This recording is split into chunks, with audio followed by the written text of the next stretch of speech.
பாரதிய ஜனதா கட்சியினுடைய இளைஞரணி தலைவர் டாக்டர் சூர்யா தாக்கப்பட்டது கடுமையாக கண்டிக்கத்தக்கது. திமுக காரங்க ஊடகங்களை விலைக்கு வாங்கி வச்சிருக்காங்க. அவங்ககிட்டயும் ஊடகம் இருக்கு. மற்றவங்க நடத்தக்கூடிய ஊடகங்களை தனக்கு சாதகமாக பண்ணுறதுக்கு என்ன பண்ணணுமோ அதை பண்ணிடுவாங்க. யாராவது சாதகமாக இல்லை, நம்முடைய வண்டவாளத்தை எல்லாம் தண்டவாளத்தில் ஏற்றுறாங்க அப்படிங்கிறது அவங்களுக்கு தெரிஞ்சால் அவங்கள அடித்து ஒடுக்குவாங்க, அவங்க மேலே தாக்குதல் நடத்துவாங்க, அவங்கள கைது பண்ணுவாங்க. இப்போது சவுக்கு சங்கர் போன்ற யூடியூப்பாளர்களெல்லாம் கைது பண்ணுறாங்க. திமுகவால் எப்பவுமே உண்மையை ஒத்துக்க முடியாது. அவங்க முன்னாடி உண்மையை பேசப்படாது. ஏன்னா பொய் பேசுறது தான் அரசியல்னே அவங்க நினைக்கிறாங்க. பாஜகவினுடைய இளைஞரணி தலைவர் சூர்யா அவர்கள் உண்மையை ஆதாரத்தோடு எடுத்து சொல்கிறார். அப்படி எடுத்து சொன்னால் அவங்களால அதை தாங்கிக்கவே முடியலை. தேர்தல் வேற வருது. அதனால பொறுத்துக்க முடியாமல் அவங்க கடைசி கட்ட ஒரு முயற்சியாக அடிதடியில் இறங்குறாங்க. நான் சின்ன வயசுல இருந்து பார்த்துருக்கிறேன். திமுகனாலே அது ஒரு அடிதடி கட்சி தான், அது ஒரு ரவுடிசியம் தான் அவங்க பண்ணுறது அப்படிங்கிறது தான் நம்ம கேள்விப்பட்டிருக்கோம், எல்லாருக்குமே தெரிஞ்சிருக்கும். திமுகனாலே அதனுடைய சைடு டைட்டிலு அதுதான். இப்போ திமுக தன்னுடைய கைவரிசையை காட்ட ஆரம்பிச்சிருக்கு பாஜகவுக்கு எதிராக.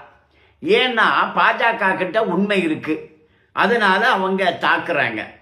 அப்போ தாக்குறாங்கன்னு தெரிஞ்சிட்டாலே அவங்க தோக்குறாங்க அப்படிங்கிறது நமக்கு புரிஞ்சிடுது. என்ன ஒரு 3 மாதம்தான் இருக்குது, ஒரு 100 நாளைக்கு உள்ளதான் இருக்குது தேர்தல் வர்றதுக்கு. அப்போ திமுக இப்போவே தோல்வியை ஒத்துக்கொண்டுட்டு இருக்காங்க. அவங்க அடாவடியில் ரவுடிசியத்தில் தாக்குதலில் இறங்கியிருக்காங்க. அப்படின்னா திமுக தோல்வி முகத்தில் இருக்குது, ஓடுறாங்க அப்படின்னு அர்த்தம்.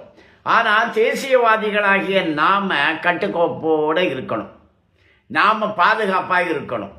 ஏன்னா அவங்க அளவில் நம்ம போய் அடிதடியிலெல்லாம் நம்மளால் முடியும், நம்மளும் செய்யலாம். ஆனால் அதை நம்ம செய்ய விரும்பலை.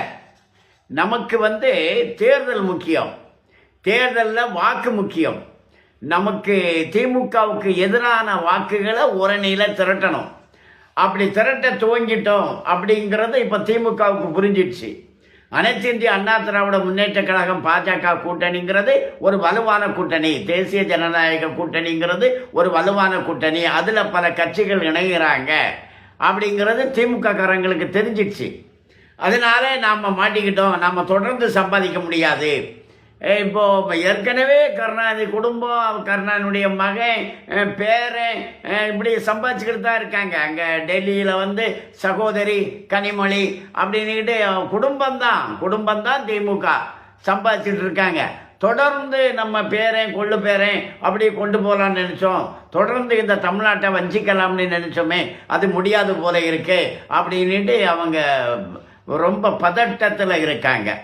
அமித்ஷா அவர்களுடைய அணுகுமுறை, உள்துறை அமைச்சருடைய அணுகுமுறை காரணமாக இந்த கூட்டணி பலம் பெற்றிருக்கு.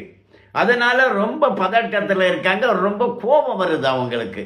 அதனால உண்மையை சொன்ன இளைஞரணி தலைவர் சூர்யா அவர்களை, டாக்டர் சூர்யா அவர்களை தாக்கி இருக்காங்க. இது கடுமையாக கண்டிக்கத்தக்கது. இது அரசியல் இல்லை. இது அரசியல்னா கருத்துக்கு எதிர்கருத்து சொல்லணும். ஒரு கருத்துக்கு எதிர்கருத்து சொல்ல முடியாமல் கையை நிட்டுனா என்ன அர்த்தம்? இது ஒரு தரமான அரசியல் இல்லை. திமுக கிட்ட நம்ம தரமான அரசியலை எதிர்பார்க்க முடியாது தான். இருந்தாலும் அது அவசியம்.